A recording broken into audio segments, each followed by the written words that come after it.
Welcome to Artist Magic. I'm your host, Megan Kuhar. I want to tell you something. This is a pretty interesting observation that I've made. I have encountered a lot of people in various stages of business. Some have just been starting, some are way into it and already making six figures. Others are in the middle or maybe don't even know if they want to start a business. But there's one thing that most people that are entrepreneurs have in common. If they aren't already experts in the field of technology, they tend to say they aren't tech savvy. Now, I find this really interesting because when I see people that have total mastery of their limiting decisions or they understand mindset, they know how to go through the process of healing trauma and shifting beliefs and all of that, and I still see them talking about technology in such a way, it's really surprising to me. The reason why it's super surprising to me is because technology is literally binary, like black and white, one or the other. There is no personality to your technology. There is no chance. There is no skill. It's literally just being able to follow a process. And when you are tech savvy, all it really means is that you're patient with the process. Literally, that's all it means. Because I know that people who are good at technology either learned it through traditional education or they just figured it out themselves. But one thing is for sure, anybody can be good at technology because technology doesn't know if you're skilled or not skilled. It just follows commands. Having confidence that you can figure out what those commands are is all you need in order to be tech savvy. Just the confidence. Now, sometimes what comes up is more that they have some dissociation or trauma response in situations where they feel overwhelmed. And this is totally normal. If something is overwhelming, most people don't respond calmly and collectively. A lot of people get into a place mentally where they remember a time where they felt overwhelmed in the past, or when they felt like they didn't know what they were doing and there were people watching, or there was some sort of outcome that had to be delivered in order for them to get something or a deadline. And what happens is their subconscious mind feels like they are actually in this place again, living back in that past memory. Remember, your subconscious mind doesn't know time. It just understands feeling and associating with different timelines in your life. So when you feel overwhelmed, a lot of times you'll kind of subconsciously go back to a time where you felt traumatized or overwhelmed in the past. And technology brings a lot of that up because it's a place where you feel overwhelmed and out of control if you aren't in that place of confidence, right? So that's where I think the belief system of not being tech savvy actually comes from. It comes from some memory that you have in your past of feeling out of control and what that made you feel like. So I believe that the way to combat the I'm not tech savvy mindset is to actually heal trauma, because knowledge is helpful. Knowledge is power. Practice is helpful. Practice makes perfect, quote unquote, but it's not going to be enough if you don't get at the root cause. It'll just come back again.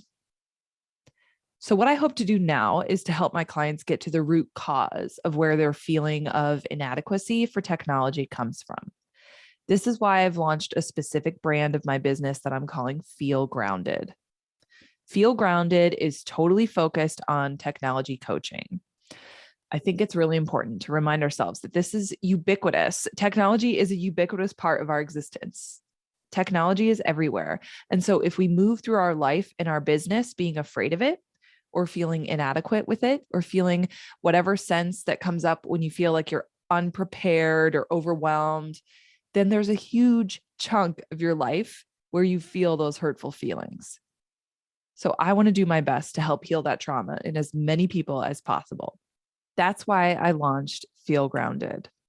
There are a few ways that I'm going to be starting the process of helping business owners feel grounded in technology so they can share their magic in an online space. The first way of doing that is coming up on March 17th, very soon. It's a class called Simple Audio Magic. This is going to be a 3-hour experience where I'm going to help you get more confident using audio equipment. recording, editing, using Zoom audio settings so that you can have a more polished and professional podcast or Zoom meeting experience. Simple Audio Magic is going to be a combination of learning about audio and coaching and processing our trauma towards technology. Learning Simple Audio Magic from me is about more than audio engineering. Here's what it's actually about. I'm so excited about this because it's more than audio engineering, right? It's actually about regaining the confidence to learn hard things, to try hard things, to do hard things, even when they have been stuck behind the gatekeeper that is the patriarchy for so long. Yes, the patriarchy. You know, audio engineering is a male-dominated field. And as a woman in that field, I have understood what it's like to only learn from men. I mean, they are wonderful men. The men that have been my teachers and mentors have been really great, and they're feminists and they're really great. But like, learning from a woman is different when you are a woman, right? It's a different experience. Another thing that is part of what Simple Audio Magic is about is learning how to use your voice to its highest potential. So my femmes out there listening, men don't own this experience. They don't own this expertise. We can claim it for our own to share our feminine wisdom. I mean, literally grabbing a mic and speaking our truth, right? Learning how to speak our truth to its highest potential, amplifying our voices. Big deal.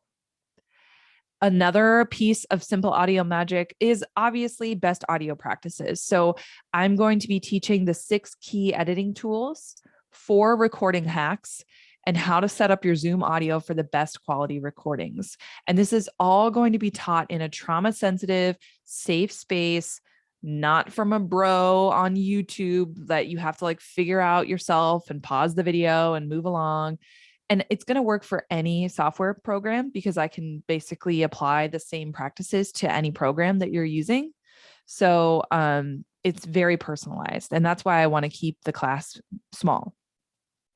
Learning from me, a degree holding audio engineer, human woman, is much different.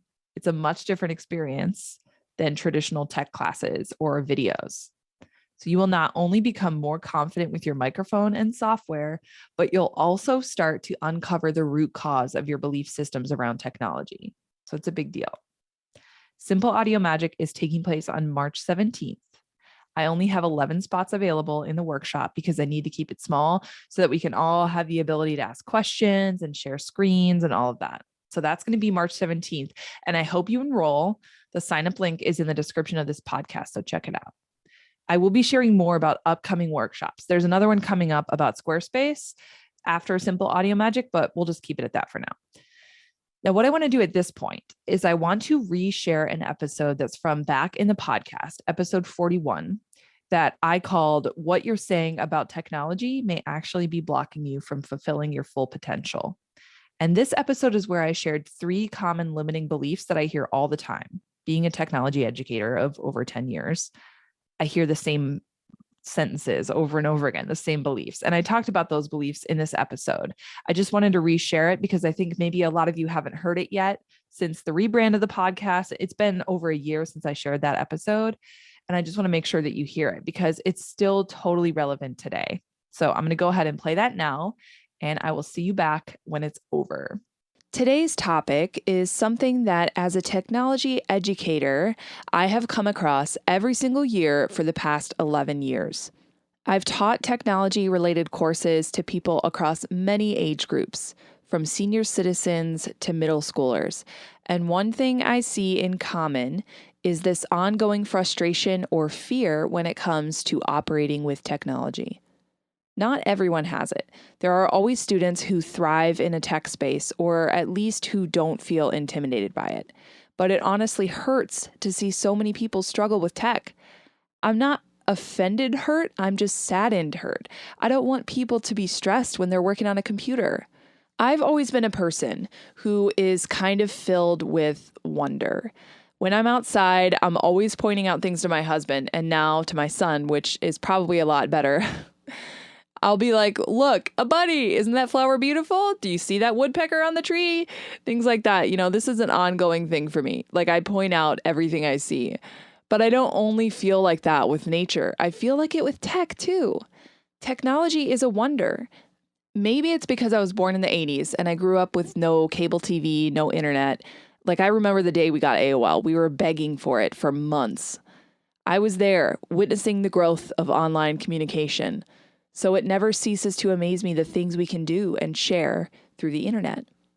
I think that's why it hurts me to see people, young, old, women, men, and anywhere or anyone in between, write off themselves as not good with computers or tech deficient.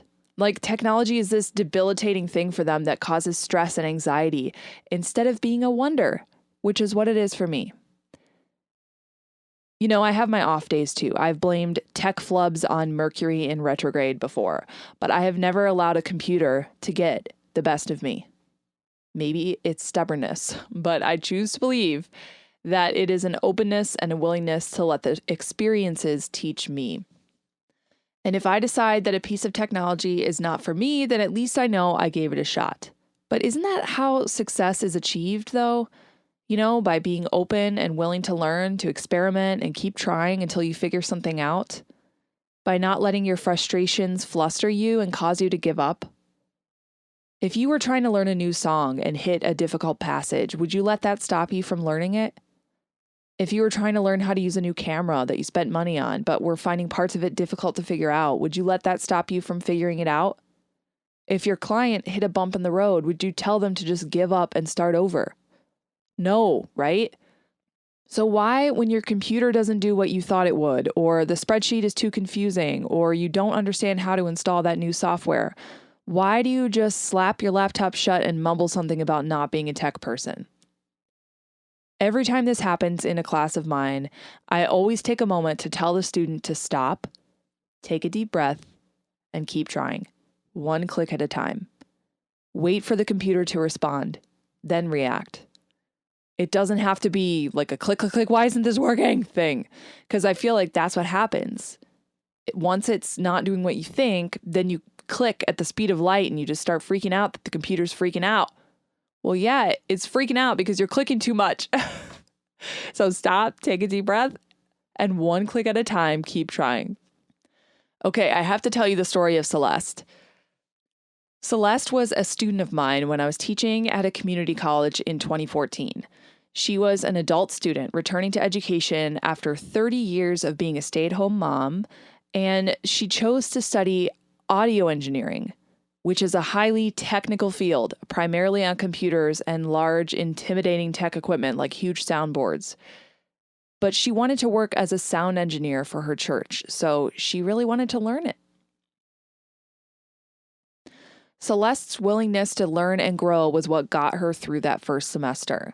She was not without questions or struggles, but because she always asked me for help or clarification, she got through it. She told me the story in her own words once, so let me just share it here with you. In the spring of 2014, I returned to college 30 plus years after I originally started. My husband and I had 3 adult children in college at the time, and my return was both exciting and scary. Megan Paletti, which is me, my maiden name, was the name of my first college professor. She was young, smart, and unintimidated. On the first day of class, Megan let us know from the start what was expected, acceptable, and achievable. Her standards were high, and she did not accept any excuses. Being the type of person I am, I liked that. I don't think it was happenstance that she was my first teacher. She was who I needed. She patiently answered my many questions, helped me through moments of incredible frustration, boosted my confidence, and celebrated my accomplishments. Megan still celebrates me and makes herself available. Honestly, it's comforting to know she's in my corner.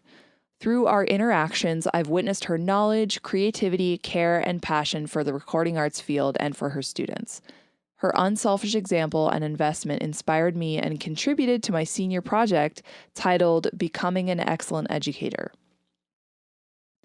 I earned my Associates in Applied Science in 2017 and went on to earn my bachelor's degree with double minors in audio recording and music technology in 2019.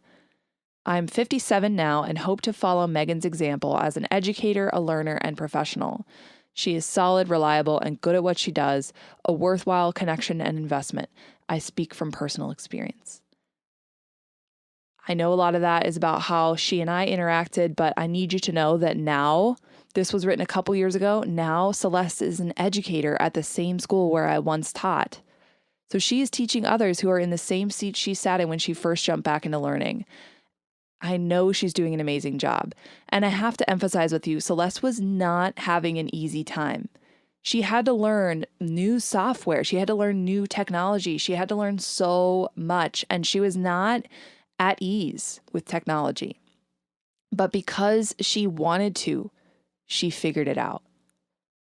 So if you're resonating with this today, then I want to share with you 3 common limiting beliefs I hear from students and entrepreneurs regarding technology. And yes, we're talking about limiting beliefs again. It's so important. And I want to tell you why they're most likely stopping you from fulfilling your full potential and how you can reframe them to shift your mindset. The first limiting belief, I'm not tech savvy. Here's why this is limiting you. You are putting a done stamp on yourself by saying that you're not tech savvy. It's an ending statement. By claiming the title of the tech deficient individual, you're stopping yourself from trying new things, from being open to learning, and embracing a wonderful tool that can really make your life a lot easier. You don't need to be a whiz. You just need to realize that it doesn't take a certain type of person to be savvy at tech. It just takes time and willingness. Being tech savvy, I have to tell you, is not a thing. When somebody's tech savvy, what that really means is that they're patient and willing to try. So it's not about being good or not good. It just means that you are able to give it a shot and that you don't give up when you're frustrated. Because I have to tell you something. Even people who are considered tech savvy, they run across things they don't know how to do all the time. All the time. I Google things, I YouTube search things. I just did today. I couldn't figure out why an app of mine wasn't saving my password on my phone, and I didn't know how to make it work, so I Googled it. And I did it. So, it's not about if someone's tech savvy, they have all the answers. It's really just if someone's tech savvy, they know how to Google things. Really. And they're patient. I have come across moments in class as a professor, as a leader of a classroom of young people in a technology course, when they ask me a question and I don't know the answer. A lot of people would be like, oh no, I don't know the answer and I'm the teacher, right? That's not how I am. I just Google it. We learned Sibelius, which is a music notation software, and there's some things that you do on there that I've never had to do. So if somebody asks me, well, how do I get this done? Why isn't this working? And I don't know the answer, I just Google it. And there's like forums that tell you answers to things and we figure it out together. And that's one of the biggest lessons that I can teach my students is when you don't know the answer, don't panic. Don't blame it on the computer. Just Google it. Try to figure it out. So being tech savvy is not a thing. It's all about willingness and openness and patience. I want to show you how to reframe this belief. So if you're thinking right now, I'm not tech savvy, here's what I want you to think instead. Right now, I feel uncomfortable or incompetent, but I know I'm just in a growth phase. You're just in a growth phase. You're in the phase of learning where you haven't figured it out yet. And that's okay. Because the next step is figuring it out. So don't give up in the beginning of the journey. Number 2, limiting belief here that I hear all the time, technology hates me. Computers hate me. Here's why this is limiting you. Technology doesn't have feelings. It doesn't know the user's mood or age or gender or experience. It just performs according to commands. If you think that technology hates you, what's really happening is that the results you're seeing aren't aligned with what you think the results should be. So instead of giving up and claiming that a computer isn't your friend, think about what you want to happen and how you might be able to get there. Take it one click at a time. Again, Google is your friend. YouTube is your friend. You can absolutely find the answer if you do some digging, or even if you do some deep breathing. Seriously, take a step away and come back when your anxiety isn't at a 10. You know, as a professor in a university, there have been times where I've been contacted by somebody in the general public who has a question that they think that I'm the expert to answer. And the last time this happened, and I'm going to tell this story, I'm not judging. I want to explain this as an example because I think it's a perfect example of not utilizing tools. So there's a person who contacted my institution asking for somebody to help them with putting music behind a PowerPoint slideshow. They actually contacted a college, actually contacted a university to see if there was an expert who could tell them how to put music behind a PowerPoint slideshow. Like, all you have to do is Google it or YouTube it. Go on YouTube and search that. And I did. That's what I did. I responded to the email and I said, here's a YouTube video. It'll show you how to do it in 2 minutes. So I just want to give that as an example, not because I'm not willing to help people, but because when people ask me things like that, a lot of times what I prefer to do is lead them to the source that can help them find that answer. It's like, I don't want to spoon feed you answers to technology. I want you to be self-sufficient. I want you to learn how to find it. So that's how I feel with you too. I don't want to spoon feed you. I want you to be self-sufficient. So I'm going to provide resources when it's necessary, or I'm going to send you to resources if you ask me something that, you know, I feel like you can find the answer yourself. And that's kind of the mindset that I want everyone to take when they listen to this episode here today, is that technology doesn't hate you. Technology is not a being. It's just a device that responds to commands. And you just need to know how to make it do what you want it to do. And if you can't figure it out on your own, then you can find resources that can help you do that. Okay, so you know, if you're thinking that technology hates you or that computers hate you, I want to give you a quick reframe to reset your mindset. And here it is. I am capable of figuring this out. I just need to dig to find the right solution. I am capable of figuring this out. I just need to dig to find the right solution. Okay? All right. So the third limiting belief and the last one I want to share with you is something that you can apply to basically anything in life, but especially technology. I see it happening all the time. And that is, this is too hard. Do you remember the last episode when I was talking about limiting beliefs and I said, you know, limiting beliefs sneak themselves in. Like sometimes you can't notice it, but if you think about it, look for words like is or isn't. If you're saying declarative statements like that, more than likely you're saying something that's limiting you because you're making a declaration. This is too hard. It is too hard.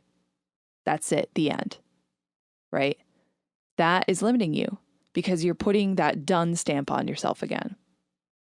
So think back to your past, okay? The last time you reached a roadblock that felt especially challenging, something that you ended up overcoming.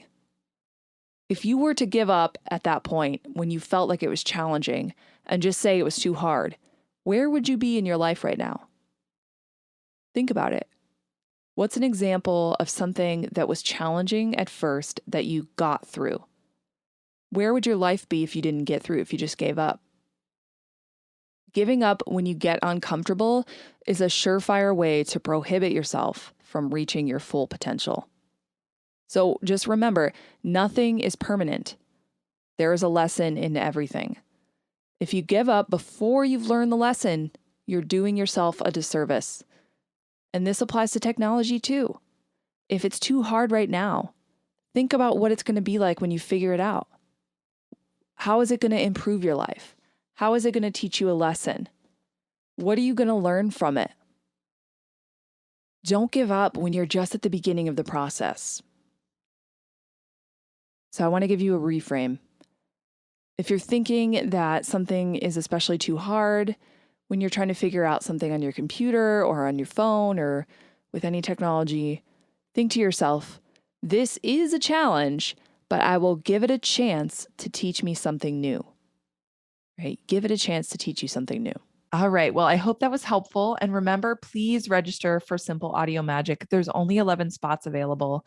It's a 3-hour class, and I'm so looking forward to helping you feel more confident on the mic, more prepared, and to help you find that root cause and heal those past traumas that come up when you try to use technology to record or edit.